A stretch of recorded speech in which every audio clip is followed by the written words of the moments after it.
જય સ્વામિનારાયણ. આ દિવ્ય સભામાં બિરાજતા પૂર્ણ પુરુષોત્તમ સ્વામિનારાયણ ભગવાન તેમના મહા અનાદિ મુક્તરાજ પરમ પૂજ્ય બાપાશ્રી, અનાદિ મુક્તરાજ પરમ પૂજ્ય મામાશ્રી, અનાદિ મુક્તરાજ પરમ પૂજ્ય માસીબાના ચરણોમાં કોટી કોટી વંદન. આ સભામાં બિરાજતા દરેક મુક્તોને મારા ગળા હેતથી જય સ્વામિનારાયણ. સ્વામિનારાયણ. હરિ વચનામૃત ગઢડા પ્રથમનું 25મું. સંપૂર્ણ પરિપૂર્ણપણું મનાવવાનો ઉપાય. સમાધિના 2 પ્રકાર. ભગવાનને રાજી કરવાની રીત. સ્વામિનારાયણ હરે સંવત 1876 પોષ સુધી સપ્તમીને દિવસ પ્રભાત સમયે શ્રીજી મહારાજ શ્રી ગઢડા મધ્યે દાદા ખાચરના દરબારમાં પરમહંસની જાયગાને વિશે પધાર્યા હતા. ને ધોળો કેશ પહેર્યો હતો, ને ધોળો ચોપાડ ઓઢ્યો હતો, ને ધોળો પેટો બાંધ્યો હતો, ને આથમણે પરતારે ઉગમણો મુખારબીન કરીને વિરાજમાન હતા. ને પોતાના મુખારબીનની આગળ પરમહંસ તથા નિર્દેશના હરિભક્તની સભા ભરી બેઠી હતી. પછી શ્રીજી મહારાજ કૃપા કરીને બોલ્યા છે, બ્રહ્માનંદ સ્વામીએ કાલ પ્રશ્ન પૂછ્યો હતો, તેનો ઉત્તર વળી આજ કરીએ છીએ. ઇન્દ્રિયો અંતઃકરણ પોતાની વશ હોય તો પણ અંતર સૂનું રહે છે. તેનું કારણ છે જે એને એકલું સાધનનું બળ છે, પણ ભગવાનના નિશ્ચયનું તથા આત્મજ્ઞાનનું બળ નથી. માટે એના અંતરમાં ન્યૂનતા રહે છે. તે સારું. ભગવાનના નિશ્ચયનો પ્રતાપ તથા ભગવાનના મહિમાનો પ્રતાપ તથા પોતાના જીવાત્માને બ્રહ્મરૂપ માનવો, એ 3 વાના તો એને અતિશય દ્રઢ જાણ્યા જોઈએ છે. અને તેમાં જેટલી ખામી રહે તેટલી તો સમાધિમાં પણ નડે છે. અને હમણાં અમે એક હરિભક્તને સમાધિ કરાવી હતી. તેને તેજ અતિશય દેખાણું. તે તેજ જોઈ ચીસ પાડવા માંડી ને કહ્યું, જે હું બળું છું, માટે સમાધિ વાળાને પણ આત્મજ્ઞાનનું જરૂર કામ પડે છે. અને પોતાનું સ્વરૂપ આત્મા ન જાણે ને દેહને માને તો તેને ઘણી કાચપ રહી જાય છે. અને અમે તે હરિભક્તને સમજાવ્યું, જે તારું સ્વરૂપ તો આત્મા છે, દેહ નથી. ને લાડકીબાઈ નામ ને ભાટનું દેહ તે તું નથી. ને અછેદ અભેદ એવો જે આત્મા તે તારું સ્વરૂપ છે. જય સ્વામિનારાયણ.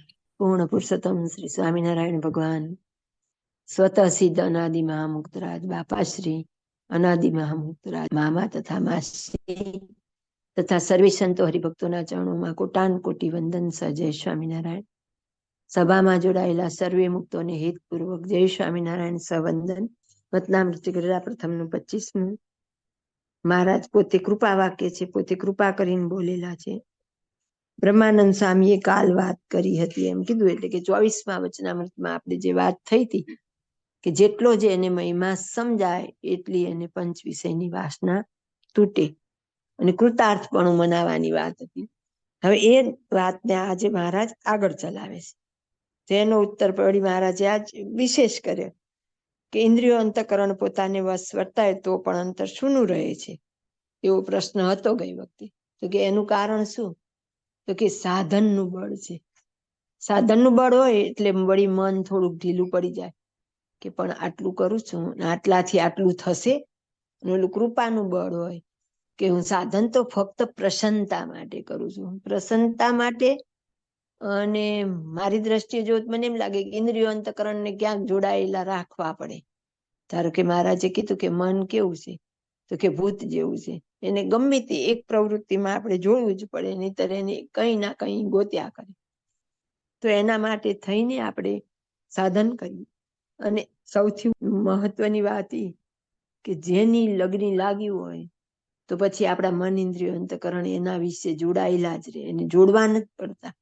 સંસારમાં આપણે આ બધું જોયેલું જ છે કે જેટલા જેટલા નવા સંબંધો વધતા જાય એ બધા સંબંધોને જેવા સ્વીકારીએ છીએ એવું આપણું બધું મન, બુદ્ધિ, ચિત્ત, અહંકાર એનું જ ચિંતવન, એની જ વાત.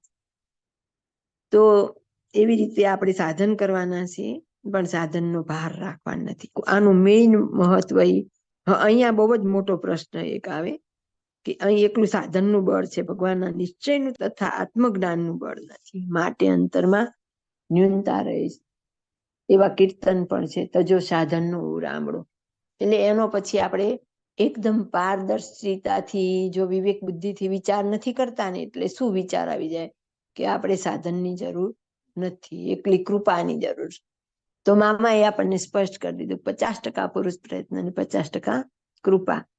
પણ આપણે 100% કૃપા માનીએ તો પણ સાધન કરવા પડે છે એવું ન લાગે. એ તો આપણને સહેજે એમાં રસ પડવો જોઈએ. ભગવાન ભજવા એ કઈ વેઠનો વારો ને, એના વિશે સ્નેહ હોવો જોઈએ. અખંડ એમાં આપણું મન લાગવું જોઈએ. એટલે મામાએ આપણને એમ કીધું મીરાબાઈ જેવી લગ્ની લગાડવી. તો મીરાબાઈને કેવું હતું, એ જ ગમતું, બીજું કઈ ગમતું જ નહીં. નરસિંહ મહેતાને કેવું હતું, તો કે એને ભગવાન ભજવા જ ગમે, કીર્તનમાં જ આખો દિવસ એમની વૃત્તિ હોય. એટલે એ મહિમાની નિશાની છે. જેનો મહિમા થાય એનું ચિંતન થાય. આપણા અત્યારે બાળકો બધા બહાર જાય છે ભણવા, તો એને જ્યાં મોકલવાના હોય, પછી જે મળે, કોઈનો છોકરો હોય કેનેડા, એને આપણે પૂછીએ, બીજાને પૂછીએ, ત્રીજાને પૂછીએ, માહિતી લીધા કરીએ, કેમ આપણું ચિત્ત એમાં લાગી ગયું. એમ આમાં આપણને ચિત્ત લાગે તો આપણા મગજમાં એમના જ વિચાર, એનું જ ચિંતન, એમનું કઈ લીલા ચરિત્ર સાંભળ્યું હોય તો આપણને એમાં અહો અહો થયા કરે. એમના કીર્તન સાંભળીએ તો એમ થાય શું શબ્દો છે કીર્તનના. એમ જેને સાધનનું એકલું બળ નહીં હોય, નિશ્ચયનું આત્મજ્ઞાનનું બળ હશે, તો અંતરમાં આનંદ આનંદ રહેશે. એટલે આનંદમાં રહીને ભજન કરવું.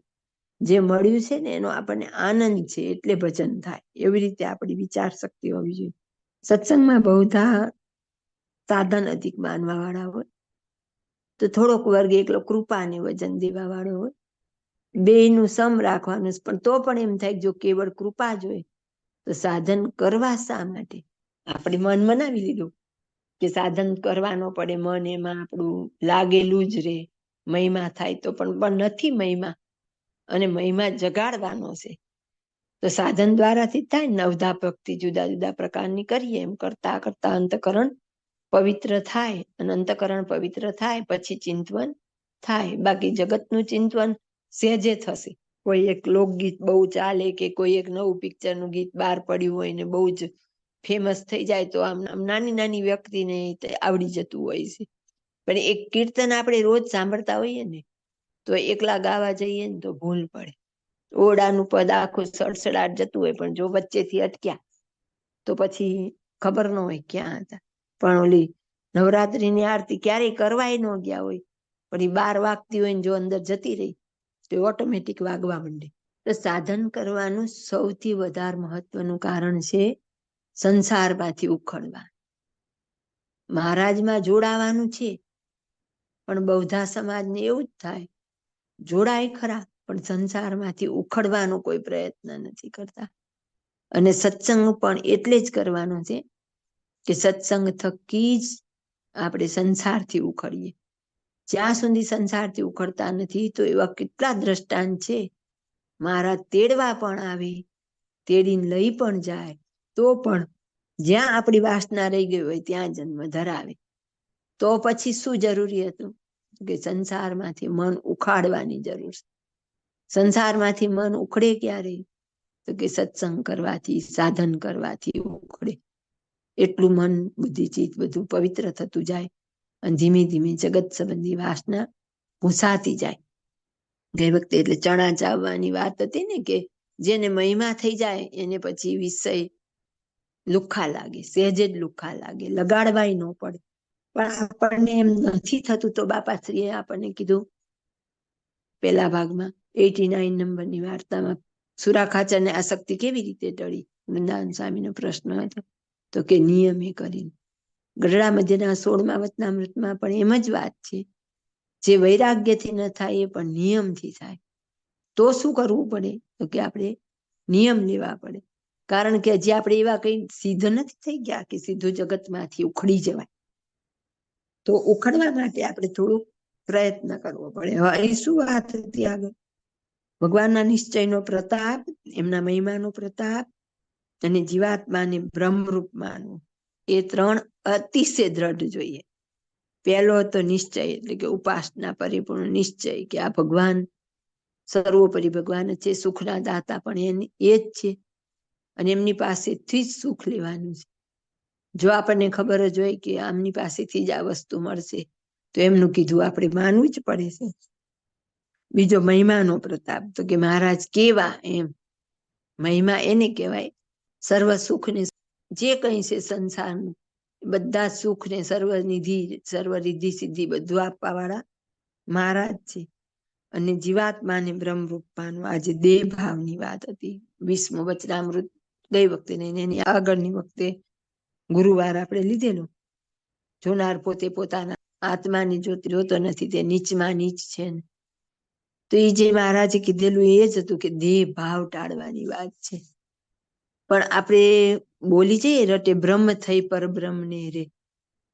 આજે કેટલાય મંદિરોમાં ગવાશે કોડે કોડે એકાદશી કીજીએ રે. ક્યારે પણ એવો વિચાર કરીએ, એને પ્રેક્ટિકલી મૂકીએ છીએ આપણે કે મારે દેહ ભાવ કેટલો છે, દેહ ભાવ કેટલો નથી. તો કે જેટલો દેહ ભાવ હશે ને એટલી ખામી રહેશે. તો આગળ એમ કીધું જેટલી ખામી રહે તેટલી સમાધિમાં પણ નડે. હવે તો પછી ધ્યાનમાં તો નડે જ. સમાધિ જેવી સ્થિતિમાં જઈને જો નડતી હોય તો હજી તો આપણે ધ્યાનમાં જોડાવું છે. તો અહીંયા શું નડે? તો કે દેહ ભાવ, મહિમાની ખામી અને નિશ્ચયની ખામી. પછી દ્રષ્ટાંત દીધું. લાડકીબાઈ કરીને એક હતા હરિભક્ત, એને સમાધિ તો કરાવી મહારાજે, પણ એને એ જે તેજ ને એ બધું સહન ન થયું. તો એટલી આપણી અંદર સામર્થ્ય હોવી જોઈએ.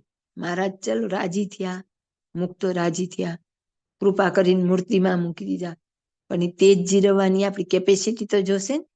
એટલે અહીંયા મહારાજે દ્રષ્ટાંત આપેલું છે કે સમાધિ પણ તમે સહન નહીં કરી શકો તો પછી ગઈ વખતના વચનામૃતમાં થતું આત્મામાં પરમાત્માને જોવાની વાત હતી. તો એ કેવી રીતે જોવાશે? તો કે એના માટે પહેલા દેહ ભાવ ટાળવાનો પ્રયત્ન કરીએ. તો જે કઈ નિયમ છે, જે કઈ પંચ વિષયનો અભાવ કરવાની વાત છે, એ દેહ ભાવ ટાળવા માટેની જરૂરત છે. અને એટલે જરૂર હોય. એટલે અહીંયા આગળ એમ કીધું કે આત્મા કેવો છે? કે અછેદ અભેદ ને એવો આત્મા છે. અને આપણું સ્વરૂપ તો આત્મા છે. હો દેહ નહીં આત્મા. પણ એવું બોલી જવાય આપણાથી, પણ એવું થાય જ ખરું? ખાલી એક શબ્દ કોઈ કહી જાય તો એમ કઈક મને તો હાડો હાડ લાગી આવ્યું. અને એવું થાય જ છે. સુખની અનુભૂતિ થાય, દુઃખની થાય, રાગની, દ્વેષની, હર્ષની, શોકની, માન, અપમાન, કામ, ક્રોધ, લોભ, આ બધા અનુભવ થાય છે. તો ત્યાં સુધી આપણો દેહ ભાવ ટળ્યો નથી. દેહ ભાવ ટળશે ને ત્યાં સુધી આપણે આગળની પરિસ્થિતિમાં પહોંચી શકશું નહીં. તો મૂર્તિનું સુખ ઝીલવાની સામર્થ્ય કેળવવા માટે પણ આ બધું જ આપણે કરવું જરૂરી છે. જય સ્વામિનારાયણ. પછી અમે તેને સમાધિ કરાવી કહ્યું છે, ગણપતિને સ્થાનકે 4 પાંખડીનું કમળ છે, ત્યાં જઈ તારું સુખ. અને જ્યારે સમાધિ વાળો ગણપતિને સ્થાનકે જાય છે ત્યારે ત્યાં નાદ સંભળાય છે અને પ્રકાશ દેખાય છે. તેથી પર બ્રહ્માના સ્થાનકને વિશે જાય છે ત્યારે તેથી પણ નાદ ઘણો સંભળાય છે ને પ્રકાશ પણ તેથી અતિશય ઘણો દેખાય છે. અને તેથી પર વિષ્ણુને સ્થાનકે જાય છે ત્યારે તેથી અતિશય નાદ સંભળાય છે અને તેથી તેજ પણ અતિશય દેખાય છે. એવી રીતે જેમ જેમ ઊંચા ઊંચા સ્થાનકને વિશે જાય છે તેમ તેમ વધુ વધુ નાદ સંભળાય છે ને વધુ વધુ પ્રકાશ દેખાય છે. અને એવી રીતે સમાધિમાં અતિશય તેજ દેખાય છે ને અતિશય નાદ થાય છે અને કડાકા અતિશય થાય છે કે ગમે તેવો ધીરજવાન હોય તો પણ કાયર પણ આવી જાય છે. જો અર્જુન ભગવાનના અંશ હતા ને મહાસુર હતા તો પણ ભગવાનનું વિશ્વરૂપ જોવાની સમર્થ થયા નહીં. માટે એમ બોલ્યા, હે મહારાજ, આ રૂપ જોવાની હું સમર્થ નથી. માટે તમારું જેવું પ્રથમ રૂપ હતું તેવું તમારું દર્શન કરાવું. એવી રીતે એવા સમર્થને પણ સમાધિને વિશે જ્યારે બ્રહ્માંડ ફાટી જાય એવા કડાકા થાય છે ને જેમ સમુદ્ર મર્યાદા મેલે એવા તેજના સમૂહ દેખાય છે ત્યારે ધીરજ રહેતી નથી. તે સારું, દેહ થકી પોતાનું સ્વરૂપ જુદું સમજવું જોઈએ. જય સ્વામિનારાયણ. મહારાજ આપણને સમજાવે છે કે જેમ જેમ ઉપર ઉપરના સ્ટેપ ઉપર જતા જશું એમ એમ ત્યાંનો પ્રકાશની સામર્થ્ય બધી વધારશે. તો એટલી આપણા ચૈતન્યની પણ સામર્થ્ય વધારે હોવી જોઈએ. સાળંગપુરના 17મા વચનામૃતમાં બધા ભેદ કીધા છે. એમાં પહેલા ખદ્યોત જેવો હોય ને પછી ધીમે ધીમે આગળ વધતો જાય એટલે કઈ એની ઉંમર આપણે શરીર વધે એમ વધે એવી રીતનો વધે, સામર્થ્ય એની વધતી જાય એમ સહન કરવાની, સુખને જીરવવાની. તો કે અહીંયા અર્જુન કે ભગવાનને જયારે વિશ્વ સ્વરૂપ દેખાડ્યું ત્યારે એમણે પણ ના પાડી દીધી કે આ જોવાની હું સમર્થ નથી, તમે તમારી આ માયા સંકેલી લો. તો એવી રીતે મહારાજ કે એટલું તમારે મૂર્તિનું સુખ અમે તો તમને આપી દઈશું, પણ તમારે સહન કરવું હોય અને એને ઝીલવું હોય, એનું સુખ લેવું હોય, તો પેલા તમે એટલા તૈયાર થાવ કે તમે આ જેમ જેમ અમે તમને આગળ આગળનું સુખ આપતા જઈએ તો એ તમારી સહન કરવાની, ઝીલવાની કેપેસિટી હોવી જોઈએ. અને એટલે પછી દ્રષ્ટાંત આપ્યું કે કેવું હોય તો કે બ્રહ્માંડ ફાટી જાય એવા કડાકા થાય, સમુદ્ર મર્યાદામાં મેલે એવા તેજના સમૂહ દેખાય, તો એ કેવડી મોટી વાત હશે, વિચાર તો કરી. તો આપણે તો એક વીજળી જો જોરથી અત્યારે આપણે બેઠા છે જરાક વીજળીનો કડાકો થાય તો આખા ચમકી જઈએ. અરે આમ શાંતિથી બેઠા હોઈએ ને એક ગરોળી જો ઉપરથી પડે ને, ટપ દઈને અવાજ આવે તરત ઝબકી જઈએ. ઓચિંતો કોઈનો બાર વરઘોડો કેવો નીકળે, બોમ્બ ફૂટે તો ચમકી જઈએ છીએ. એટલે આપણને કીધું છે કે ભય પણ ન રહેવો જોઈએ. જે ચાર કીધું ને, નિંદ્રા, આહાર, ભય, મૈથુન, આ ચાર દરેક યોનિમાં હોય તો ભય તજવું જોઈએ. એટલે મામાએ આપણને એવું કીધું કે જેને વિશ્વાસ આવી જાય કે શ્રીજી મહારાજે મારા ચૈતન્યને મુક્ત કરીને મૂર્તિમાં રાખ્યો છે, હવે શ્રીજી મહારાજ છે તો આપણને ભય ન રહે. તો આપણે જોવાનું કે આપણે એમ કાયમ કહેતા હોઈએ કે અમને તો વિશ્વાસ છે મામાના વચનમાં, તો સારી વાત છે વિશ્વાસ હોય, પણ આપણને ડર લાગે છે ખરો, એ આપણે જોવાનું. આમ ઘરમાં કોઈ ન હોય, એકલા હોઈએ અને કોઈક ઓચિંતું આવીને આપણને હવ કરે તો કેવા તરત બી જઈએ. ત્યારે આપણે વિચાર કરવાનો, હજી આટલાથી ડર લાગે છે તો આગળ આટલી બધી સામર્થ્ય કેમ સહન થશે? મહારાજ તો તૈયાર છે, પણ આપણામાં ઝીલવાની પાત્રતા છે. એટલે મહારાજે અહીંયા આપણને નમૂનો દીધો કે આવું આવું દેખાશે તો તમારે એના માટે તૈયાર થવાનું. તો હવે એના માટેના આપણને બે રસ્તા બતાવશે. જય સ્વામિનારાયણ. અને એવી જે સમાધિ થાય છે તેના બે ભેદ છે. એક તો પ્રાણાયામે કરી પ્રાણનો નિરોધ થાય છે, તે ભેળો ચિત્તનો પણ નિરોધ થાય છે. બીજો પ્રકાર એ છે જે ચિત્તને નિરોધે કરીને પ્રાણનો નિરોધ થાય છે. તે ચિત્તનો નિરોધ ક્યારે થાય છે? તો જ્યારે સર્વ ઠેકાણેથી વૃત્તિ તૂટીને એ ભગવાન વિશે વૃત્તિ જોડાય. ને તે ભગવાન વિશે વૃત્તિ ક્યારે જોડાય? તો જ્યારે સર્વ ઠેકાણેથી વાસના તૂટીને એ ભગવાનના સ્વરૂપની વાસના થાય ત્યારે તે વૃત્તિ કોઈની હટાવી ભગવાનના સ્વરૂપમાંથી પાછી હટે નહીં. જેમ કોઈ કૂવો હોય ને તે પર 20 કોષ ફરતા હોય ને તેનો પ્રવાહ જુદો જુદો ચાલતો હોય, ત્યારે તે પ્રવાહમાં જોર હોય નહીં. અને તે 20 કોષનો પ્રવાહ ભેળો કરીએ તો નદીના જેવો અતિશય બળવાન પ્રવાહ થાય. તે કોઈનો હટાવ્યો પાછો હટે નહીં. તેમ જેની વૃત્તિ નિર્વાસનિક થાય છે ત્યારે તેનું ચિત્ત છે તે ભગવાનના સ્વરૂપમાં જોડાય છે. અને જેના ચિત્તમાં સંસારના સુખની વાસના હોય તેને તો સ્ત્રોત ઇન્દ્રિય દ્વારા અનંત જાતના જે શબ્દ તેને વિશે જુદી જુદી વૃત્તિ ફેલાઈ જાય છે. જય સ્વામિનારાયણ. મહારાજે કીધા હવે એવી જે સમાધિ થાય તેના બે ભેદ છે. એક તો પ્રાણાયામે કરીને પ્રાણનો નિરોધ ને તે ભેળો ચિત્તનો નિરોધ. બીજો છે ચિત્તની નિરોધે કરીને પ્રાણનો નિરોધ. આપણે બીજામાં આવીએ. પહેલું છે એ આપણા માટે બહુધા શક્ય નથી. એ કોના માટે? યોગીઓ માટે, એટલે કે જે અષ્ટાંગ યોગ સાધે એની વાત છે. એટલે આપણે બધા તો કઈ અષ્ટાંગ યોગ વાળા રસ્તે ચાલતા નથી. તો આપણે શું આવે તો કે ચિત્તને નિરોધે પ્રાણનો નિરોધ. ચિત્તના નિરોધે એટલે શું? તો કે ચિત્ત આપણે બીજી કોઈ વસ્તુમાં જાય જ નહીં. મૂર્તિ સિવાય ચિત્તમાં કઈ ચિંતવન થાય નહીં. અમે કીધું ને ચિત્તને ચિત્રગુપ્તનો ચોપડો કીધો. અને ચિત્તને અને મહતત્વને એકતા છે. મહતત્વ છે એ શુદ્ધ શાંતમય ને શુદ્ધ સત્વમય છે.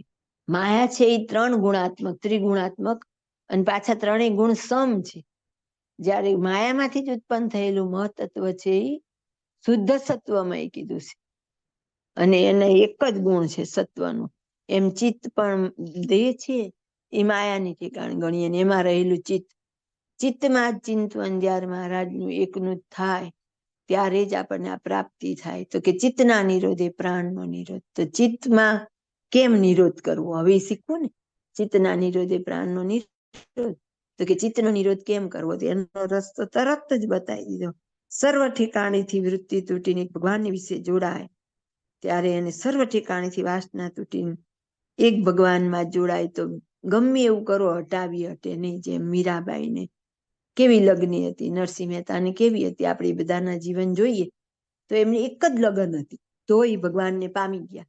હવે આપણને આ વાત આમ વાચ્યાર્થમાં કદાચ એવી લાગે કે ન લાગે કે આગળ એવું કીધું કે 20 કોસનો કૂવો હોય, એનો પ્રવાહ જુદો જુદો ચાલતો હોય, તેમાં જોર હોય નહીં, એટલે કે કૂવા ઉપર એ લોકોનું ઓલું મશીન ફરતું હોય, પછી 20 ક્યારી કરેલી હોય જુદી જુદી, એટલે બધા ક્યારામાં પાણી જાય. તો એક મોટો ધોધ તો પડે છે, પણ એ 20 જગ્યાએ વેચાઈ જાય છે. એટલે જે 20 જગ્યાએ વેચાણો ને એની અંદર ઓલા ધોધ જેટલી તાકાત ન હોય. એમ આપણી જે બધી ઇન્દ્રિયો છે એના આહાર છે, પણ એ બધી ઇન્દ્રિયો જુદી જુદી જગ્યાએ વપરાય છે, એટલે એમાં જે સામર્થ્ય હોવી જોઈએ રહેતી નથી. એનું આપણા બધાની સામેનું એક દ્રષ્ટાંત કહીએ તો ગાંધારીને જેવી ખબર પડી કે એનું સગપણ એની સાથે કર્યું, ધૃતરાષ્ટ્ર આંખે અંધ છે, તો પોતે પણ પટ્ટી બાંધી દીધી. બાકીના બધાએ આપણે આંખ ખુલ્લી રાખી અને એને પટ્ટી બાંધી. ખાલી એક જ ઇન્દ્રિયનો એને ઉપયોગ ન કર્યો, તો એનામાં કેટલી તાકાત આવી ગઈ કે દુર્યોધનને વજ્ર જેવો કરવાની તાકાત એની દ્રષ્ટિમાં આવી ગઈ. ખાલી એને એક જ ઇન્દ્રિયનો ઉપયોગ ન કર્યો, તો એ ઇન્દ્રિયમાં આટલી તાકાત આવી. તો આપણી બધી જ ઇન્દ્રિયોનો નિગ્રહ કરીએ અને બિનજરૂરી ક્યાંય ન વાપરીએ, તો બધી ઇન્દ્રિયોની સામર્થ્ય કેટલી વધી જાય એ કલ્પના હવે આપણે કરવાની. આપણી સામે આ દ્રષ્ટાંત છે કે ઇન્દ્રિયનો ઉપયોગ ન કરવાથી એની અંદર ઇન્દ્રિયોની તાકાત વધવાની એક મહારાજની મૂકેલી રીત છે. એટલે ઘણી વાર કહેવાય કે કોઈને એક અંગ નો હોય ને, કોઈને જીભ નો હોય કે નેત્ર નો હોય, ત્યારે એના બીજા અંગ હોય ને વધારે બળવાનું હોય છે. હવે એટલે અહીંયા આપણને એમ કીધું કે એવી રીતે આપણી વૃત્તિ બધે ફેલાયેલી ન રહે.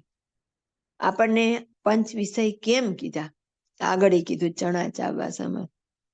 તો એટલા માટે કે તમારી એમાં સૌથી વધારે એનર્જી વેસ્ટ જાય.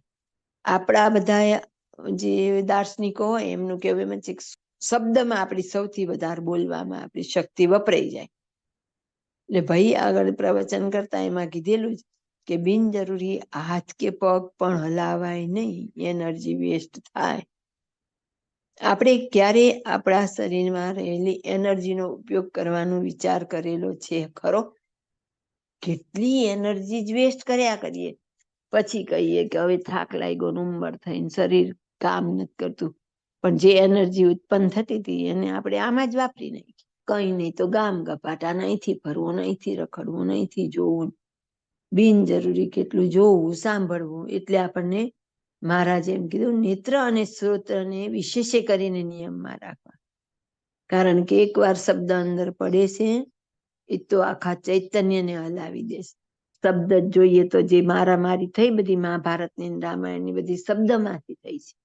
એટલે અહીંયા આગળ એમ કીધું ભગવાનના સ્વરૂપમાં જોડાય, તેમ જેની વૃત્તિ નિર્વાસનિક થાય ત્યારે તેનું ચિત્ત છે તે ભગવાનના સ્વરૂપમાં જોડાય. તો શું નિર્વાસનિક કરવાનું કીધું? વૃત્તિ. અને ત્યારે સ્વરૂપમાં જોડાવાય. લગભગ બધા જ વચનામૃતનું કે કોઈ પણ મોટા મુક્તની વાણીનું જે નિચોડ કહીએ ને આપણે, મોરલ ઓફ ધી સ્ટોરી, તો એ જ નીકળે કે નિર્વાસનિક થયા વગર છૂટકો નથી. અહીં ચોખ્ખું જ કીધું જેની વૃત્તિ નિર્વાસનિક થાય ત્યારે તેનું ચિત્ત ભગવાનના સ્વરૂપમાં જોડાય. અને એટલે ગોપાળાનંદ સ્વામીની વાતમાં કીધેલું છે ધ્યાન કેવી રીતે કરાય? વિષય જીતાય ત્યારે ધ્યાન થાય કે ધ્યાન કરીએ ત્યારે વિષય જીતાય? આવો પ્રશ્ન છે 351 વાતમાં. વિષય જીતાય ત્યારે જ ધ્યાન થાય આવી શરત છે, પણ આપણે કોઈ એને ડિટેલમાં જોવા ક્યારેય તૈયાર જ નથી. બાપાશ્રી આપણને એમ કીધું બીજું બધું પડ્યું મૂકો, ધ્યાન કરો, ધ્યાન કરો. એટલે આપણે પકડી લીધું કે એમણે ધ્યાન કરવાનું જ કીધું છે. મામાએ વધારે ભાર દીધો આપણને ધ્યાન ઉપર, પણ એટલે કે કેટલી વાર તમને કહી દીધું કે આ બધું તો કરવું જરૂરી છે. એટલે એ કીધા પછી એમ કે દર જન્મે આપણે શું ભૂલ કરતા હોય, ક્યાં ત્યાં અટકી જતા હોય. એટલે એમણે આપણને એવું કીધું કે હવે ભાઈ તમે ધ્યાનમાં જોડાવ, બીજી પ્રવૃત્તિ ઓછી કરીને. પણ જે બેઝિક છે પંચ વિષય જીતવા કે પંચ વર્તમાન પાડવા, એ તો બધા જ વખતે કરવાના. તમે કાર્ય સત્સંગમાં જોડાવ કે કારણ સત્સંગમાં જોડાવ, બેઝિક તો આ જ છે કે તમારે વિષય જીતવા પડે ને જીતવા જ પડે. એટલે અહીંયા આપણને એમ કહી દીધું કે ચિત્તનો નિરોધ થાય ત્યારે પ્રાણનો નિરોધ થાય. તો કે ચિત્ત છે એવું નિર્વાસનિક થવું જોઈએ. તો એવી રીતે જેને જેને જોજો તમે ઘણા એવા હશે, અપંગ હશે ને તો એવરેસ્ટ ચડી આવશે, એનું મન એટલું મજબૂત હોય તો. પણ જે કોઈ જે સાધના કરતું હશે આ લોકની વસ્તુ મેળવવા, ત્યારે એમનો વ્યવહાર એટલે એમની દૈનિક ક્રિયા બહુ ફેલાયેલી નહીં. એમ જેને આગળ વધવું હોય એને આ વિષયનો નિરોધ કર્યા વગર છૂટકો જ નથી. વિષયમાંથી મનને ઉખડવું જ પડે. જેટલી વિષયમાં વૃત્તિ આપણી હોય એટલું આપણી ચિત્તની એકાગ્રતા નહીં રહે. ચિત્તની એકાગ્રતા ન રહે ત્યાં સુધી ધ્યાન ન થાય. ધ્યાન ન થાય ત્યાં સુધી આપણું કારણ શરીર છે એ મજબૂત ન બને. ત્યાં સુધી ભગવાનનું જે સુખ ઝીલવવાની પાત્રતા એ આપણામાં આવતી નથી, સામર્થ્ય એવી આવતી નથી. જય સ્વામિનારાયણ. જેના ચિત્તમાં સંસારના સુખની વાસના હોય તેને તો સ્ત્રોત ઇન્દ્રિય દ્વારા અનંત જાતના જે શબ્દો તેને વિશે જુદી જુદી વૃત્તિ ફેલાઈ જાય છે. તેમજ ત્વચા ઇન્દ્રિય દ્વારા હજારો જાતના જે સ્પર્શ તેને વિશે જુદી જુદી વૃત્તિ ફેલાઈ જાય છે. તેમજ નેત્ર ઇન્દ્રિયની વૃત્તિ તે હજારો જાતના જે રૂપ તેને વિશે ફેલાઈ જાય છે. તેમ રસના ઇન્દ્રિયની વૃત્તિ તે હજારો જાતના તે રસ તેમાં ફેલાઈ જાય છે. તેમજ નાસિકા ઇન્દ્રિયની વૃત્તિ તે અનંત જાતના જે ગંધ તેમાં ફેલાઈ જાય છે. તેમજ કર્મ ઇન્દ્રિયોની વૃત્તિઓ પણ પોતપોતાના વિષયને વિશે હજારો પ્રકારે ફેલાઈ જાય છે. એવી રીતે દશેય ઇન્દ્રિયો દ્વારા એનું અંતઃકરણ છે તે હજારો પ્રકારે ફેલાઈ ગયું છે. તે જ્યારે ચિત્ત તે ભગવાનનું ચિંતન કરે અને મન તે ભગવાનનો જ ગાઢ કરે અને બુદ્ધિ તે ભગવાનના સ્વરૂપનો જ નિશ્ચય કરે અને અહંકાર તે હું આત્મા છું ને ભગવાનનો ભક્ત છું એવું જ અભિમાન કરે ત્યારે એની એક વાસના થઈ જાણવી. જય સ્વામિનારાયણ. આગળ આપણે બધી આપણી ઇન્દ્રિયોની વાત કરી દીધી. શબ્દ સ્પર્શ રૂપ રસ ગંધ ને બધી ઇન્દ્રિયો કે પોતપોતાના વિષયમાં જાય એટલે હજારો રૂપે ફેલાઈ જાય. પછી આગળ કહી દીધું હવે શું કરવાનું, તો કે ચિત્ત તે ભગવાનનું જ ચિંતન કરે. હવે આપણને જે કરવાનું છે ને એ કીધું કે ક્યારે આપણે ચિત્તના નિરોધે પ્રાણનો નિરોધ થશે, તો મન બુદ્ધિ ચિત્ત ને અહંકાર ચાર આપણા અંતઃકરણ છે. તો કે ચિત્તમાં એક કેવળ ને કેવળ ભગવાનનું ચિંતન, મન ભગવાનનો જ ગાઢ કરે. જ શબ્દ છે બધી. બુદ્ધિ ભગવાનના સ્વરૂપનો જ નિશ્ચય કરે ને અહંકાર તે હું આત્મા છું, હું દેહ નહીં આત્મા. હવે આપણે પડે આપણા જીવનમાં જોવું પડે કે આપણે કેટલા દેહ રૂપ છીએ ને કેટલા આત્મા રૂપ છીએ. હવે આપણે વિચાર કરીએ કે આપણા ચિત્તમાં કેવળ ભગવાનનું જ ચિંતન છે. ભગવાનનું એટલે પછી એવું નથી કે કેવળ મૂર્તિનું, ભગવાન સંબંધી પ્રવૃત્તિનું. પણ ભગવાન સંબંધી પ્રવૃત્તિનું છે કે જગત સંબંધીનું એ આપણે જોવું પડે. ને મનમાં કયા કયા સંકલ્પ થાય, ભગવાન સંબંધી થાય કે જગત સંબંધી થાય, એનું આપણે ચિંતન કરવું પડે, બુદ્ધિથી વિવેક કરવો પડે. જ્યારે કે ભગવાનનો ભક્ત છું, એક હું દેહ નહીં આત્મા, હું ભગવાનનો ભક્ત, આપણે એમ કહીએ કે શ્રીજી મહારાજે મારા ચૈતન્ય મુક્ત કરી મૂર્તિમાં રાખ્યો છે. હવે એ શ્રીજી મહારાજ છે આવું એક દ્રઢ મનન થાય અને એવું આપણું જીવન બને ત્યારે કે એની એક વાસના થઈ. કઈ એક, તો કે કેવળ ભગવાનની મૂર્તિ. મામાએ આપણને એકાંતિકની વ્યાખ્યા એમ કીધી, એક મહારાજ સિવાય બીજી કોઈ જ વાસના નહીં, ત્યારે તે એકાંતિક. અને જે આપણી ભાષામાં કહીએ તો એક મૂર્તિ વિના બીજું કાંઈ નહીં. પણ ખરેખર આપણે ગઈએ પણ એવું આપણું જીવન થયું છે ખરું? તેવું નથી થયું તો એવું કરવાનો પ્રયત્ન કરવાનો. પણ આપણે કેટલે અટકા, તો કે મંદિર જવું, આરતી કરવી, થાળ કરવા, માળા કરવી, એ બધામાં જ આપણે હજી તૃપ્તિમાં એને એટલે આગળ કીધું કે એને સાધનનો પાર છે. સાધન છે પણ જ્યાં સુધી આવું આપણું અંતકરણ નથી થતું ત્યાં સુધી દેહે કરીને ગમે એટલું સાધન કરે, એક પગે ઉભો રહે, પંચાંગની તાપે ગમે તે કરે, પણ આ રીતે વિષયમાંથી નિવૃત્ત નથી થતા ત્યાં સુધી આપણું ચિત્ત એક થતું નથી અને એટલે ભગવાનની પ્રાપ્તિ થતી નથી. ત્યારે એને કહેવાય કે ચિત્તને નિરોધે પ્રાણનો નિરોધ. એક જ વાત, મૂર્તિ સિવાય એટલે કે મહારાજના સુખ સિવાય હવે બીજા વિષય જરત અંગારા લાગવા જોઈએ.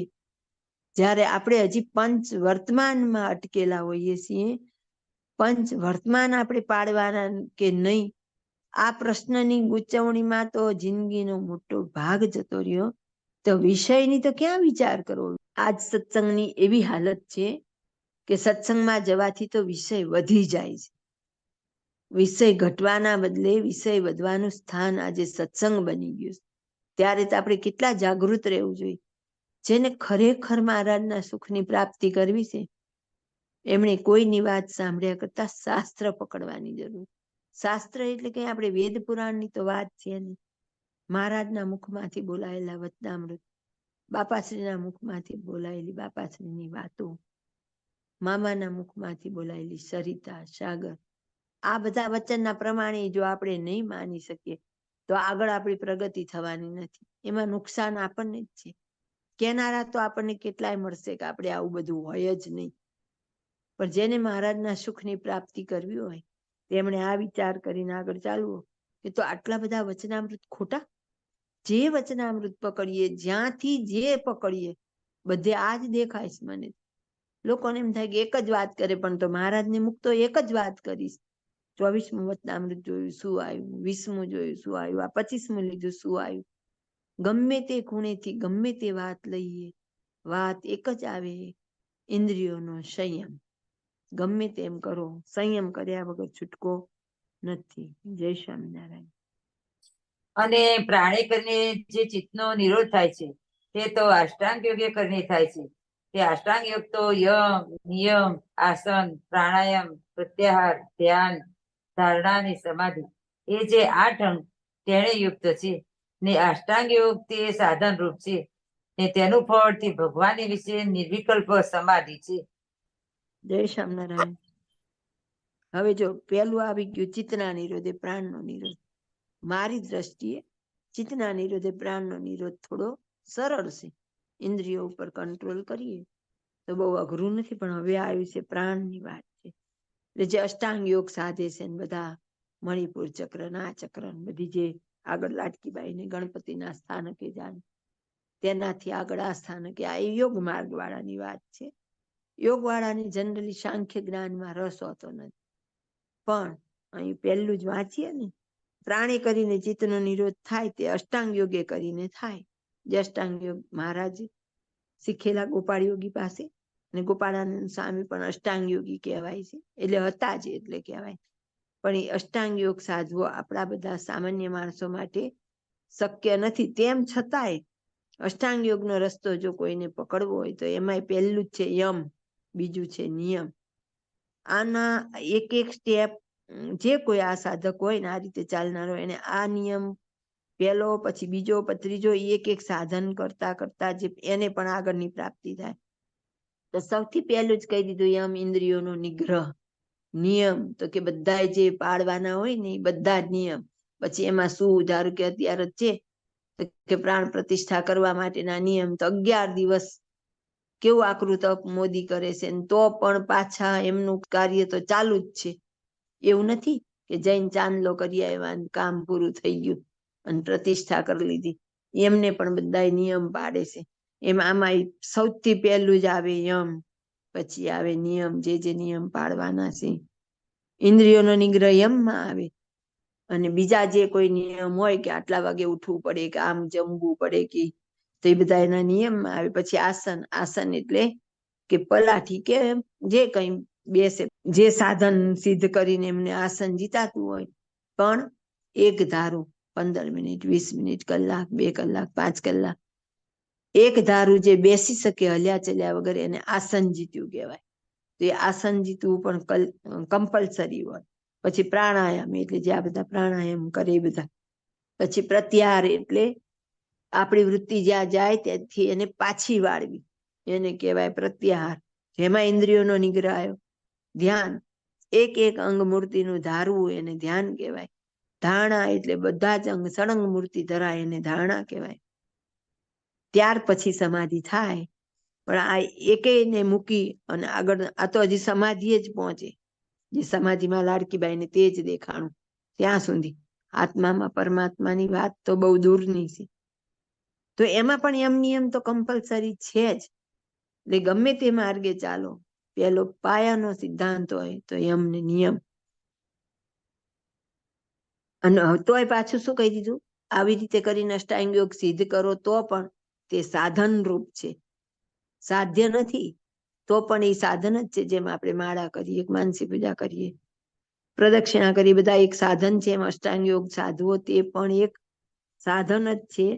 એટલે કે ત્યાં સુધી પહોંચીને પણ અટકવાનું નથી. એટલે તો મુનિસ્વામીની વાતમાં એમ કે સમાધિ છે તે કેવી છે, તો કે ચાંપા વગડે જઈને આવી એવું. એટલે કે ચાંપા વગડે જઈને આવવું એટલે શું? ચાંપા એટલે ભેંસ. તો કે ત્યાં લીલું ખડ હોય ત્યાં સુધી ખાય અને પછી આવી એટલે હતું નહીં. એમ જયારે ધ્યાનમાં જાય એટલી વાર એને સુખ આવે, સમાધિમાં હોય સુખ લે, બહાર આવે એટલે પાછા સંસારમાં હતા એવાની વાત થઈ જાય. અને બાપાશ્રીએ એમ કીધું કે સમાધિ તે સકામ માર્ગ છે.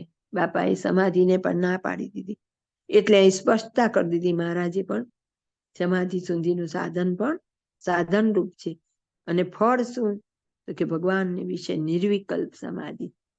સમાધિ એટલે દેહ આપણે ઇન્દ્રિયો તણાઈ જાય એવી નહીં, પણ નિર્વિકલ્પ, એક મહારાજ એટલે મહારાજ, બીજું કંઈ જ નહીં. એવો જે વિકલ્પ જ કઈ નહીં, એવો નિશ્ચય અને નિર્વિકલ્પ નિશ્ચય કહેવાય. તો ફળ ગમે તે કરીએ એનું ફળ છેવટે શું? કે બસ એક મહારાજ જ, બીજું કઈ નહીં. આ એની ફળશ્રુતિ. ઓલા બધા સાધન. એટલે આગળ વાત એવી જ હતી કે આનંદમાં કેમ નથી રહેતા એમ. તો કે એટલે કે એને સાધનનો ભાર, તો કે આ બધું કરે ને એનો ભાર છે, કૃપાનો ભાર નથી. ભાર તો વાતે વાતે આપણને મહારાજને મુક્તોની કૃપાનો જ, પહેલી તો આપણા ઉપર કૃપા ઈ કે આવડા મોટા સંસારમાંથી આપણને ગુજરાત જન્મ દીધો, આવું સરસ સત્સંગ દીધો, કારણ સત્સંગ દીધો, આવડા મોટા મુક્તોનું સાનિધ્ય દીધું, મુક્તોની કૃપા આપણી ઉપર ઉતરી. પણ તો આપણે પછી કંઈ જ કરીએ નહીં અને છકી જઈએ, આગળ આવશે હજી, તો પછી કંઈ પ્રાપ્તિ થાય નહીં. એટલે અહીં સુધી આપણને એવું શીખવાડે છે કે આટલું બધું જે કરો એ બધું જ સાધન છે. જય સ્વામિનારાયણ. અને જો ચિત્ત નિર્વાસનિક થઈને ભગવાન વિશે જોડાય છે તો તે ચિત્તને નિરોધે કરીને પ્રાણનો નિરોધ થાય છે. માટે જેમ અષ્ટાંગ યોગ સાધવે કરીને ચિત્તનો નિરોધ થાય છે, તેમ ભગવાનના સ્વરૂપની વિશે જોડાવે કરીને ચિત્તનો નિરોધ થાય છે. માટે જે ભક્તની ચિત્ત વૃત્તિ ભગવાનના સ્વરૂપની વિશે જોડાણી, તેને અષ્ટાંગ યોગ વગર સાધે સદાય રહ્યો. માટે એવો જે ભગવાનના સ્વરૂપનો મહિમા તેને મૂકી એકલું સાધનનું બળ લે છે, તેને કોઈ રીતે અંતરમાં સુખ રહેતું નથી. આગળ કીધું ને, પ્રાણને નિરોધે ચિત્તનો નિરોધ થાય છે. જો ચિત્ત નિર્વાસનિક થઈને ભગવાનને વિશે જોડાય, આપણે આ વાક્ય બરાબર પકડાતું નથી. આપણે ચિત્ત જોડવાનો દરરોજ પ્રયત્ન કરીએ. કોઈ અડધી કલાક ધ્યાન કરતું હશે, કોઈ કદાચ કલાક 2 કલાક કરતું હશે, જે કંઈ જેને યથાયોગ્ય થતું હશે એ કરતા હશે. પણ ચિત્ત નિર્વાસનિક થઈને ભગવાનને વિશે જોડાય તો તે ચિત્તને નિરોધે કરીને પ્રાણનો નિરોધ થાય. પણ ખાલી એક નિર્વાસનિક શબ્દ આપણે નીકળી જાય છે. બીજું કદાચ કરવા પ્રયત્ન કરીએ છીએ, પણ નિર્વાસનિક થઈને જોડાવા પ્રયત્ન કરતા નથી. એટલે આપણે ગમે એટલો પ્રયત્ન કરીએ તો એ લેખે લાગતો નથી. આપણે ઘરમાં ઘણું સરસ ઇલેક્ટ્રિક ફિટિંગ કરાવી દઈએ, એસી લગાડી દઈએ, પંખા, લાઇટો, બધું, પણ બહારથી આપણે જીબીનું જોડાણ ન આવે, કનેક્શન ન આવે ત્યાં સુધી કંઈ થાય નહીં. એમ આપણું મન નિર્વાસનિક થયું નથી ત્યાં સુધી ગમે એટલું ભગવાનમાં જોડાવા પ્રયત્ન કરીએ, પણ ચિત્તનો નિરોધ તો થાય જ નહીં. અહીં ચોખ્ખું જ કહી દીધું, નિર્વાસનિક થઈને ભગવાનને વિશે જોડાય ત્યારે ચિત્તનો નિરોધ થાય. તો કે જેમ અષ્ટાંગ યોગ સાધવે કરીને ચિત્તનો નિરોધ થાય, તેમ ભગવાનના સ્વરૂપને વિશે જોડાવે કરીને પણ થાય. પણ આગળ કીધું એમ નિર્વાસનિક થઈને જોડાવવું પડે. તો આપણે શું હિસાબ કરવો પડે? એટલે મહારાજ આપણને પ્રથમના 38માં કીધું, સત્સંગમાં આવ્યા મોર મારે આટલી વાસના હતી અને પછી વર્ષો વર્ષ આટલી રહી, આટલી ઘટી, એનો હિસાબ કરવો. ત્યાં વાસનાનો હિસાબ કરવાનો કીધો. પણ આપણે એમ કઈ નામા મેળનું વચનામૃત, પણ વાસનાનો હિસાબ આપણે ક્યારેય વિચારેલો નથી. કદાચ આપણને એવી ક્યારેય અવેરનેસ નથી, જાગૃતતા જ નથી કે આપણે વાસનાનો હિસાબ કરવાનો હોય કે મને આટલું પહેલા ભાવતું, આવું જવું ગમતું, આવા કપડાં ગમતા, આટલા પિક્ચર જોવા ગમતા, કે આટલી બેસૂટ કરવી. જો કે આપણી બહેનોએ ઘણા અભ્યાસ કર્યો, એટલે જે માસીન ગુણાનુવાદની સભા હતી એમાં ઘણાએ કીધું મને ઓટલે બેસવું ગમતું, એ બંધ કરી દીધું, મને ક્રોધ આવતો, એ બંધ કરી દીધો. એવું ઘણા એમ કીધું. તો એનો મતલબ કે બધામાં થોડું થોડું પરિવર્તન છે. પણ વિશેષ જાગૃતિ સાથે પ્રયત્ન કરશું ને સતત સાવધાની રાખશું કે આ જન્મે નહીં તો એક જન્મે નિર્વાસનિક થયા વગર છૂટકો જો ન હોય તો શા માટે મારે આ વખતે જ ઉતાવળ ન કરવી? માટે જે ભક્તની ચિત્તવૃત્તિ ભગવાનના સ્વરૂપને વિશે જોડાણી, તેને અષ્ટાંગ યોગ વગર સાધે સદાય રહ્યો. એવો જે ભગવાનના સ્વરૂપનો મહિમા તેને મૂકીને એકલું સાધનનું બળ લે તો અંતરમાં સુખ રહેતું નથી. એકલા સાધન, આગળ અષ્ટાંગ યોગને સાધન કીધું હતું, તો કે એવું એકલું સાધનનું બળ રાખીએ તો ભગવાનનો જેવો જોઈએ એવો મહિમા નથી થતો અને એવો આપણને આનંદ નથી આવતો. એટલે આપણે જીવન ઘણાને એવું લાગે કે જીવન હાવ શુષ્ક બની જાય. ઘણાને એમ થાય કે તો જીવનમાં કઈ રહે જ નહીં, બધેથી આવા લુખ્ખા થઈ જાય, તો નિરાશ થઈ જાય. અને ખરેખર જેમ મહારાજે લોયાના 17મા વચનામૃતમાં કીધું કે જો આવી રીતે પંચ વિષયનું ખંડન કરવામાં આવે છે ત્યારે મુક્તાનંદ સ્વામી જેવા સાધુ હોય તો એનું પણ શસ્ત્રે કરીને માથું ઉડાડવા તૈયાર થઈ જાય. કેમ? તો કે તો જીવન જીવવા જેવું જ ન લાગે. મહારાજની મૂર્તિનો મહિમા એટલો થયો નથી. એટલે આપણને કોઈ એમ કે તમારે 6 મહિના ઘરની બહાર નીકળવાનું જ નહીં, ઘરમાં તમને બધી સગવડ પૂરી પાડવામાં આવશે. પહેલી દ્રષ્ટિએ સારું લાગે, પણ જેટલું જેનો અભ્યાસ, કોઈ 15 દિવસ રહી શકે, કોઈ મહિનો, કોઈ 2 મહિના, પણ એટલું રહેવાનું આવે ત્યાં તો આકળ વિકળ થઈ જાય. એ ક્યારે ખબર પડે?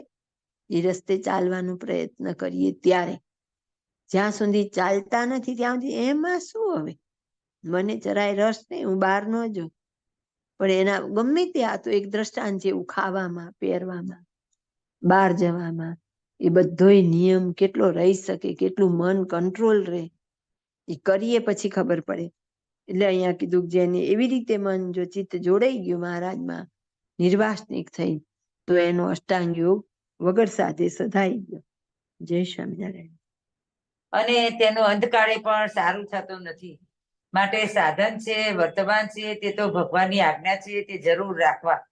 જેમ બ્રાહ્મણનો ધર્મ છે તે નાવું ધોવું ને પવિત્રપણે રહેવું, તે કોઈ દિવસ શૂદ્રના ઘરનું પાણી પીએ જ નહીં.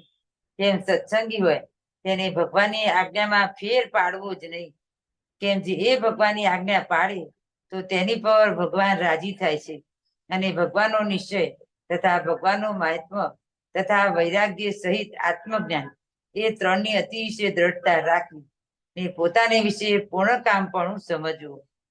જે મને સાક્ષાત પુરુષોત્તમ નારાયણ મળ્યા છે ને તેની આજ્ઞામાં રહીને હું તેનું ભજન કરું છું, માટે હવે મારે કઈ ન્યૂનતા રહી નથી, એમ સમજીને નિરંતર ભગવાનની ભક્તિ કરવી. જય સ્વામિનારાયણ. હવે આગળ મહારાજ કહી દીધું કે જો સાધનની વાત કરી કે સાધનનું બળ ન રાખવું, એટલે પાછા બધાને એમ થઈ જશે તો પછી હવે સાધનની જરૂર નથી. એટલે પાછું મહારાજે કીધું કે ભગવાનના સ્વરૂપનો મહિમા તેને મૂકીને એકલું સાધનનું બળ લે તેને સુખ ન રહે. સાધન તો કરવાના જ, તો કે એનું અંતકાળે પણ સારું થતું નથી. હવે પાછા મહારાજ કે માટે સાધન છે, વર્તમાન છે, એ તો ભગવાનની આજ્ઞા છે, તે જરૂર રાખવા. અહીં ચોખવટ તો આવી જ ગઈ કે સાધન તો કરવાના જ છે. અને આપણે હવે કેટલા એમ કહી દઈએ કે સાધન આપણે ન હોય, તો અહીં મહારાજની સ્પષ્ટ આજ્ઞા છે કે સાધન તો જરૂર રાખવા. તો આગળ અહીં આપણને કહી દીધું કે નાવું ધોવું, પવિત્રપણે રહેવું, શુદ્રના ઘરનું પાણી પીવે નહીં.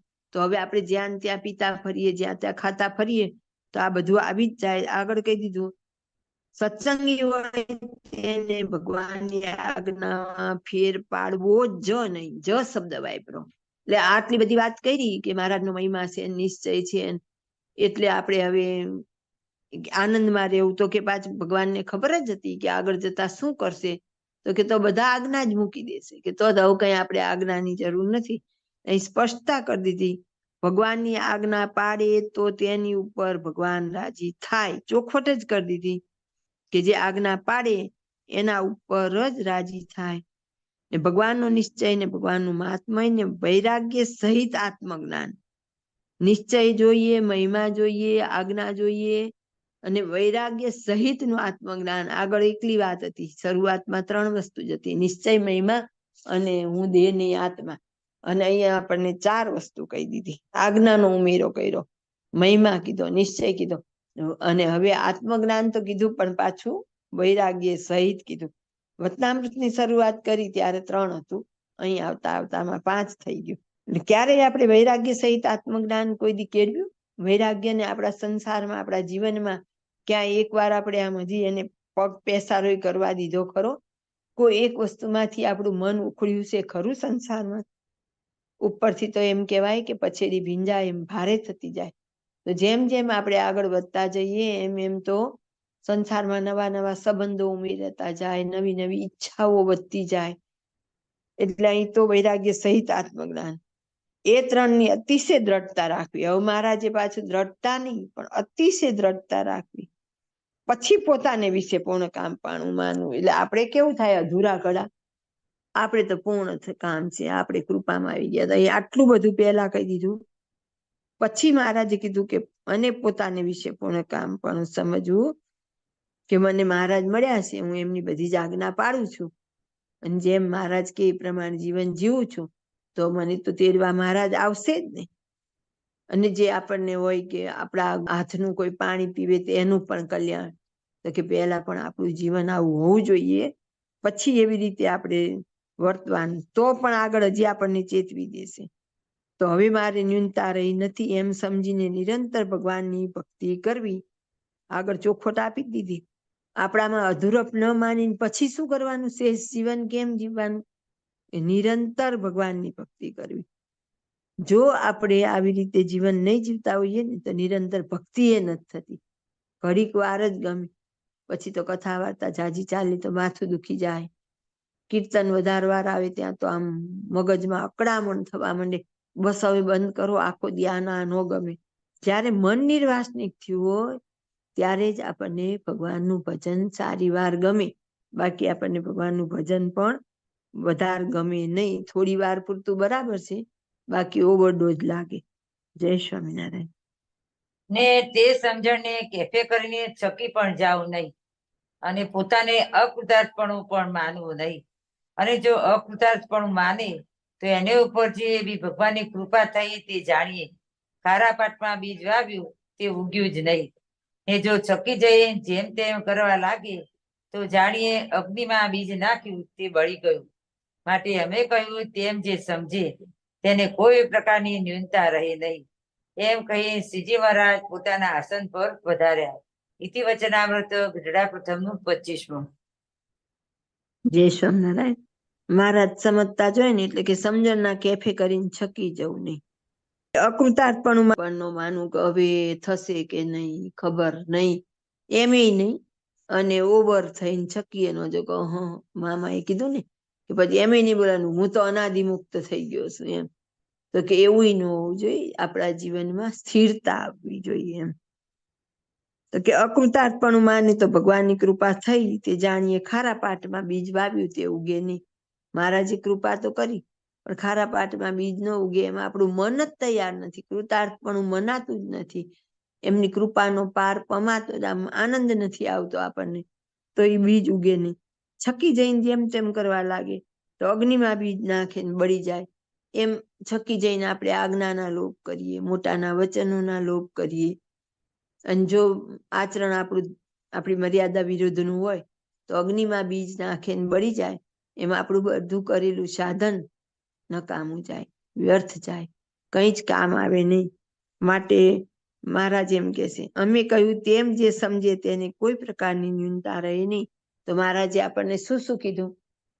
મહારાજે આપણને આગળ શરૂઆતમાં 3 સાધન કીધા હતા, છેલ્લે આવતા આવતા આપણને કુલ ગણીએ તો 5 કહી દીધા.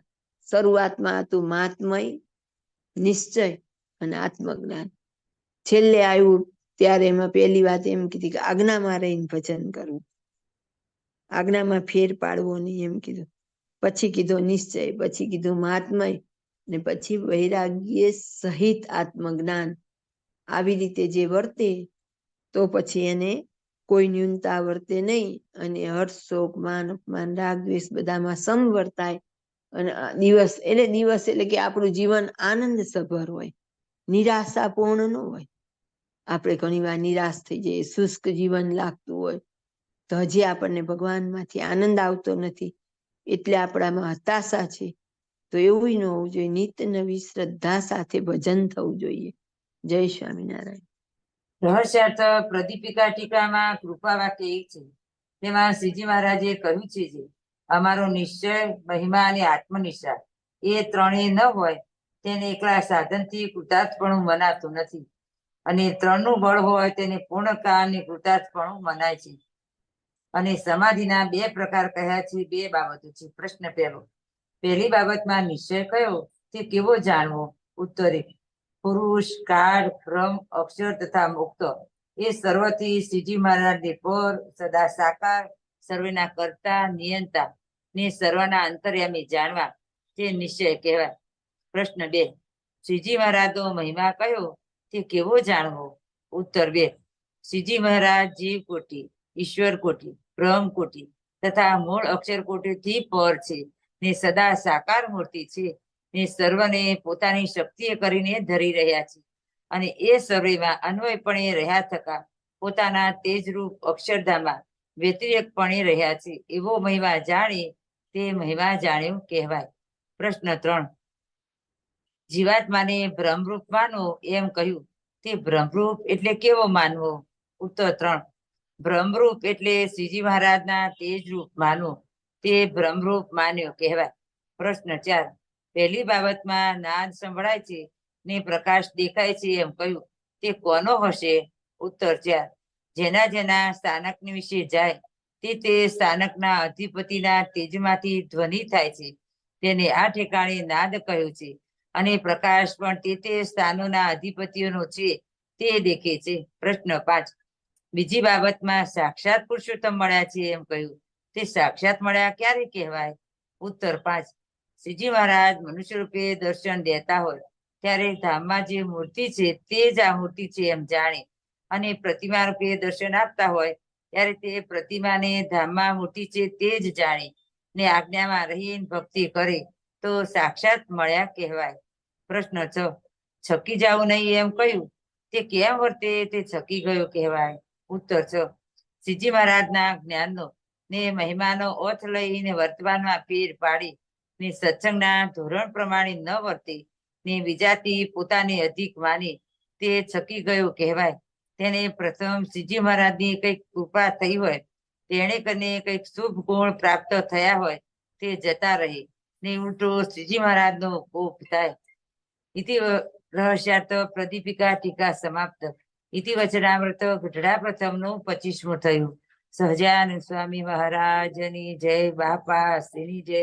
સદગુરુ શ્રીની જય. સ્વામિનારાયણ ભગવાનની જય.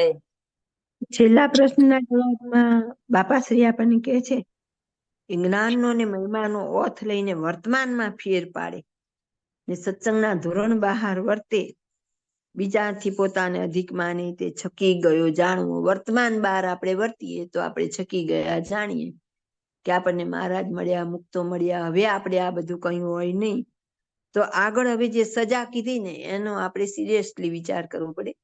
મોટાના વચન છે કઈ આપણી જેમ ફેંકી દેવાના વચન નથી હોતા, એ બરાબર હોય છે ને એવું જીવન બને એના માટે હોય છે. તો બાપાશ્રી આગળ શું કે, પ્રથમ શ્રીજી મહારાજની કાંઈક કૃપા થઈ હોય તેને કરીને કંઈક શુભ ગુણ પ્રાપ્ત થયા હોય. ધારો કે આપણને આ સત્સંગમાં જન્મ દીધો, કારણ સત્સંગનો યોગ દીધો, આવડા મોટા મુક્તો મળ્યા, આ બધી કૃપા થઈ તો આપણો કંઈક હશે એવો શુભ ગુણ કે જેને કરીને આપણને આવી પ્રાપ્તિ થઈ તે પણ જતા રહે. એ તો બધું ધોવાઈ જ જાય. ઉલટો શ્રીજી મહારાજનો કોપ થાય. આવું આપણને સત્સંગનું પ્રાપ્તિ પછી પણ જો આપણે વર્તમાનમાં ફેર પાડીએ તો પૂર્વનો જે શુભ ગુણ હતો, શુભ આપણું કૃત્ય હતું જે કંઈ, એ બધું તો નાશ પામી જ જાય. પણ ઉપરથી કોપ થાય તો પછી આમાં આપણે શું પ્રાપ્તિ કરી લીધી? સત્સંગમાં આવીને ઘટ્યા કે વધ્યા? સમજણ વગર કેફે કરીને છકી જઈએ અને મનમાંની મરજીથી વર્તીએ તો પૂર્વનું પુણ્ય તો ધોવાઈ જાય છે પણ આગળ આપણી ઉપર એમનો કુરાજીપો વરસે. ત્યારે આપણે ખાસ વિચારવું જોઈએ કે સત્સંગમાં આવ્યા પછી આપણું જીવન કેવું હોવું જોઈએ. દરેક વચનામૃત લગભગ એવરેજ જોઈએ તો નિર્વાસનિક થવાની વાત આવશે આવશે ને આવશે. કોઈ પણ ગમે એવી વાત કે પણ આ બધું જ કર્યા વગર છૂટકો નથી. ચિત્ત ક્યારે એમને મહારાજની મૂર્તિમાં જોડાશે નહીં તો નિર્વાસનિક થવાનો પ્રયત્ન તો દિવસે ને દિવસે આપણે વિશેષ ને વિશેષ કરવો પડે. મનીસ્વામીની વાત 148મું પાનું કાઢો, 45 નંબરની વાર્તા. જો એમાં એમ આવશે કે મોટા સત્પુરુષો એને ને ભગવાનની એકતા થઈ જાય. 148 પહેલી લીટી. અને એ દ્વારે ભગવાન જમે, વાતો કરે, સેવા અંગીકાર કરે, બધું ભગવાન અંગીકાર કરે છે. ભગવાનના ભક્તને એક જ્ઞાન દ્રઢ આવે, પાણી પીવું હોય તો કહે હું નથી પીતો, મહારાજની મૂર્તિ ધારી મહારાજને પાણી પાવ છું એમ માને.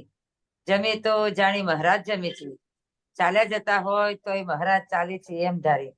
જેમ આપણે રસ્તામાં ગાડા પર બેઠા ને ગાડું ચાલે, ગાડામાં બેઠો તે કઈ ચાલે ખરો? ગાડું ચાલે. પેલો તો ગાડામાં બેઠો હોય એમ આપણો આત્મા છે એ તો ગાડામાં એક ઠેકાણે બેઠો છે. આપણે તો મહારાજની મૂર્તિમાં છીએ, ચાલતા નથી. ચાલે છે કોણ? તો મહારાજ ચાલે છે. બધે મહારાજને આગળ રાખવા, દરેક ક્રિયામાં કરતા મહારાજની મુક્તો તો સુખ ભોગતા, તે તો સદાય મૂર્તિના સુખમાં રહે છે. એ મહારાજે પોતાના મુક્તનું અકર્તાપણું કહ્યું છે અને પોતે જ સર્વ કરતા છે. જય સ્વામિનારાયણ. એટલે આપણને આપણા મુક્તો એક રીત શીખવાડીને આપણા સંપ્રદાયની એક પ્રણાલી છે કે જમવા વખતે લગભગ બધા એવું બોલે કે ઠાકોર જમાડું છું, કે ઠાકોર જમાડવા છે એવો શબ્દ આપણે વાપરીએ. એનો મતલબ કે એવું ધારવાનું છે કે હું નથી જમતી, મહારાજ જમે છે. એટલે જ્યારે આપણે આપણા મોઢામાં કોળીઓ મૂકીએ તો ઓઠ આપણને મહારાજના યાદ આવવા જોઈએ એવી સ્મૃતિ કરી મહારાજની મૂર્તિ ધારી જમવું જોઈએ. આમ કરીએ તો મહારાજ જમે છે. એટલે મોટા મુક્તોએ આપણને આવી એક લટક શીખવાડેલી કે પાણી પીવું હોય તો એમ વિચારું હું નથી પીતી, મહારાજ પીવે છે. જમવું હોય ઈ બાને આપણને મહારાજની સ્મૃતિ થઈ આવે એટલા માટે આવી લટક શીખવાડેલી.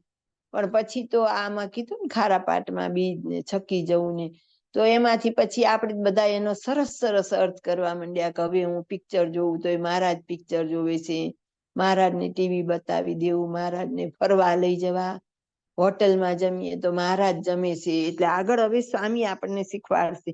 અહીં કીધું કે એવું જ્ઞાન આવે તો કે પાણી પીવું હોય તો હું નથી પીતો, મહારાજ પીવે એવું વિચારવું. એટલે અહીં પહેલા પેરેગ્રાફમાં આપણને એવું શીખવાડ્યું કે કરતા મહારાજને રાખવા, કે બધી ક્રિયા મહારાજ કરે છે.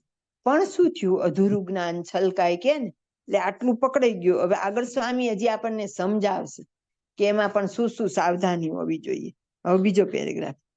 આમાં વળી એટલું જાણપણું રાખવું કે જ્ઞાન જ્યાં સુધી સાધન દશામાં હોય ત્યાં સુધી જ્ઞાનમાં અજ્ઞાન આવી જાય. જો એને હેત ન હોય અને એમ જાણે કે બધું ભગવાન કરે છે એમ જાણી પછી આજ્ઞાની સુરત ન રાખે ને એમ કહે કે મારે ક્યાં કરવું છે, ભગવાન કરે છે. પછી નિયમ પણ મૂકી દે, પછી મોક્ષમાં ખોટ આવે. બી હોય એને અગ્નિમાં નાખે તો બળી જાય, સારી પેટે પાણી પાય તો ઝાડ થાય, ફળ થાય, બધું થાય. પણ જો અગ્નિમાં નાખે તો બધું બળી જાય. તેમ પાછો ભગવાનનો ઓથ લઈ પોતે ધર્મ નિયમ મૂકી દે, રસિક માર્ગમાં અને રસ્તામાં તણાઈ જાય તો વળી તેને મોટી ખોટ આવે, તે છકી ગયો એમ જાણવું. પહેલા પેરેગ્રાફમાં આપણને એવું શીખવાડ્યું કે બધી ક્રિયામાં મહારાજને કરતા માનવા, કે હું પાણી પીવું તો મહારાજ પીવે, જમવું તો મહારાજ જમે, બરાબર. પણ આગળ હવે આપણને સાવધાની કરાવી કે જાણપણું રાખવું. શું જાણપણું? તો કે જ્યાં સુધી આપણે સાધન દશામાં છીએ કે ખરેખર આપણામાં રહીને મહારાજ નથી જમતા, એ તો આપણે હજી ભાવના કરીએ છીએ.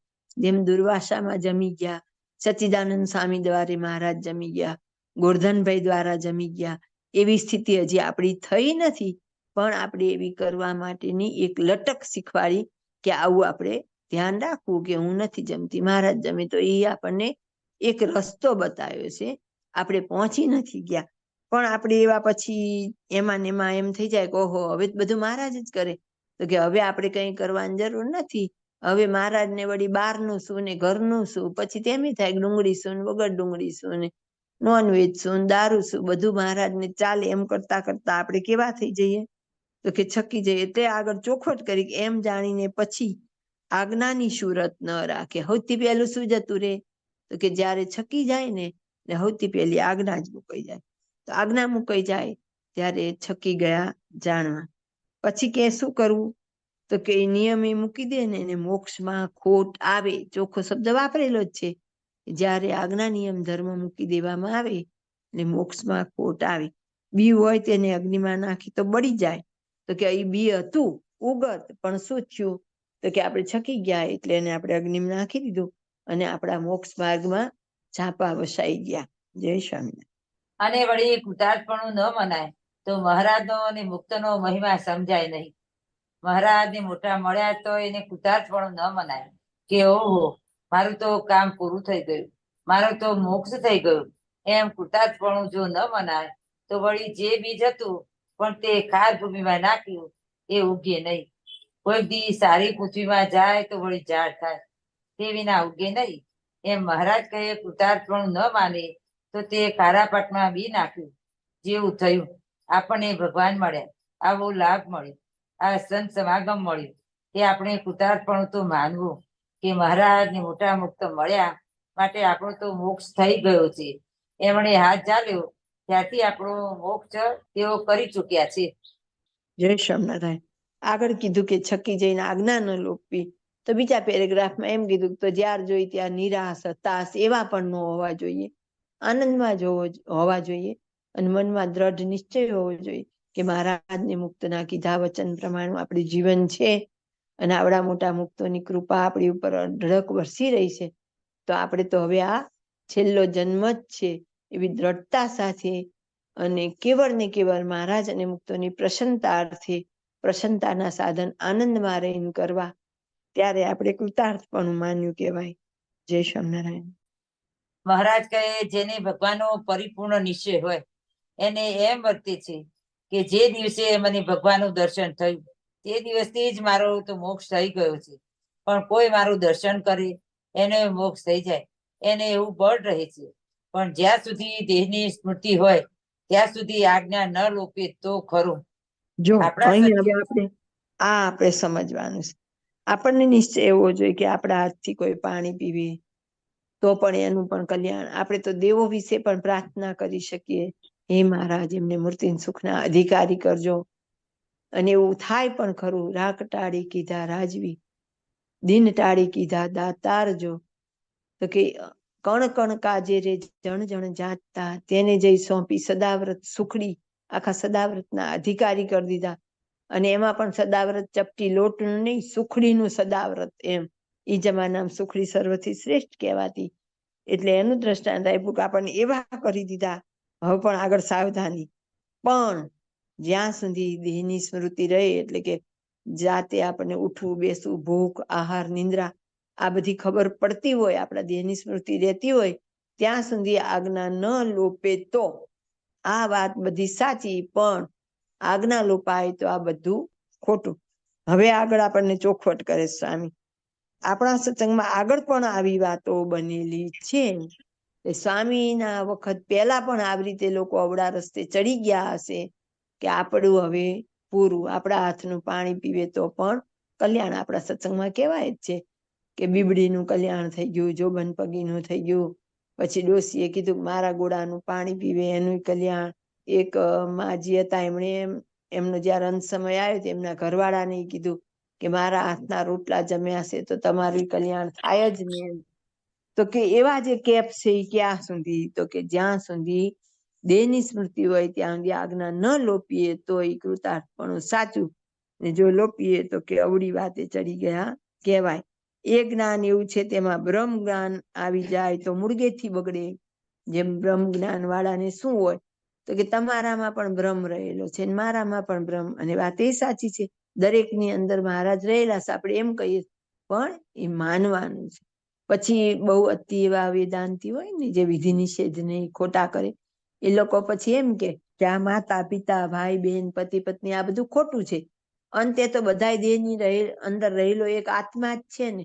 તો કે તમે આત્મા હું આત્મા. પછી એ લોકોને ધીમે ધીમે એવું થઈ જાય કે આપણી જે સંસારની મર્યાદાઓ છે કે પિતા પુત્રી વચ્ચે કેવો વ્યવહાર હોવો જોઈએ, સસરા વહુ સાથે કેવો હોવો જોઈએ, પતિ પત્નીનો કેવો હોવો જોઈએ, એ બધી મર્યાદા પછી ચૂકાઈ જાય. પછી એક સ્ટેપ ઉતરતા જાય કે હવે તો આપણે આત્મા છીએ, આત્માને કંઈ ખાવાનું પીવાનું હરવાનું ફરવાનું જે તે સંબંધો બાંધવાનું કંઈ બંધન હોય નહીં. આત્માને વળી શું એવા બંધન? એમ તો એને શું કહેવાય તો કે બ્રહ્મ જ્ઞાન આવી જાય તો મૂળગેથી બગડે. વળી એટલામાં જ હોય તો પણ એની વાત જાતી ન કરે, એને સુધારવા પ્રયત્ન કરે તો કે એટલી વાત હોય અને એને કોઈ ટોકે કે ભાઈ આવું ન હોય, મામા મેળા બાપા મેળા બધી વાત સાચી, પણ આપણે તો આજ્ઞા નિયમ ધર્મ પંચ વિષય આ બધું તો કરવાનું જ છે. તો કે એવું પાછા કોક કે તો એની વાત એ માની, બીજા 5 ને બગાડે. આપણે આવું હવે હોય નહીં. બગાડે વળી કેટલાક તો એમ કે આપણને કોઈ કર્મ જ ન લાગે, તે ઈ પછી સજા ભોગવવાની કેદી એમને પાર આવશે. તો પણ એની વાત જાતિ ન કરે, તો કે એને સુધારવા પ્રયત્ન કરે. આપણી જે આ ભૂલ હોય એને સુધારવા પ્રયત્ન કરવો.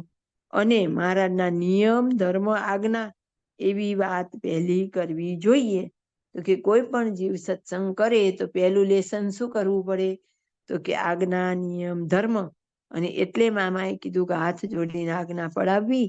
બાપાએ કીધું કે એને ગમે તેમ કરીને શિક્ષા કરીને પણ આજ્ઞા પડાવવી. તો અહીંયા આપણને સૌથી પહેલી મહત્તા કે ગમે તે કરો, સૌથી પહેલું જરૂરી છે આજ્ઞા પાલન. જય સ્વામિનારાયણ.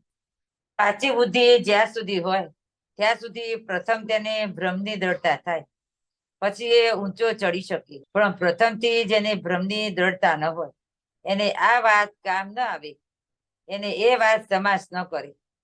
માટે પ્રથમ ભગવાનના ભક્તની ભગવાનની આજ્ઞા ઉપર સુરત રાખવી.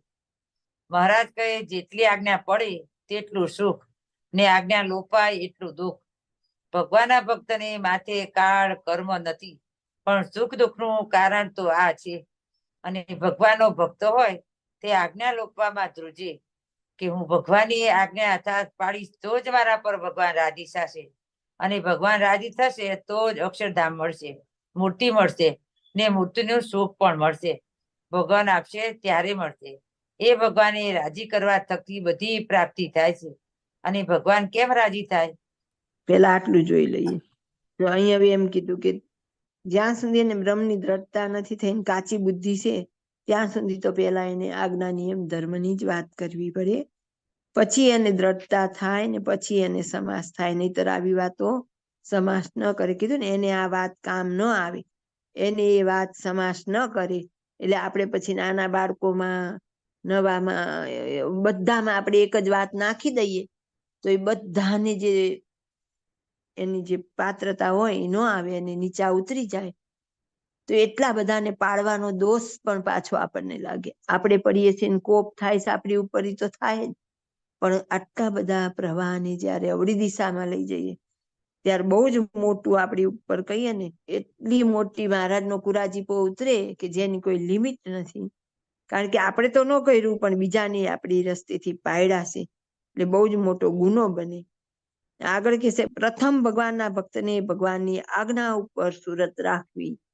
આટલું ચોખ્ખું આપણા મુક્તો કે તો આપણે આ વાત ન મનાય. ચોખ્ખું જ કીધું છે પ્રથમ શું કરવાનું, તો કે આજ્ઞા ઉપર જ નજર આપણી હોવી જોઈએ.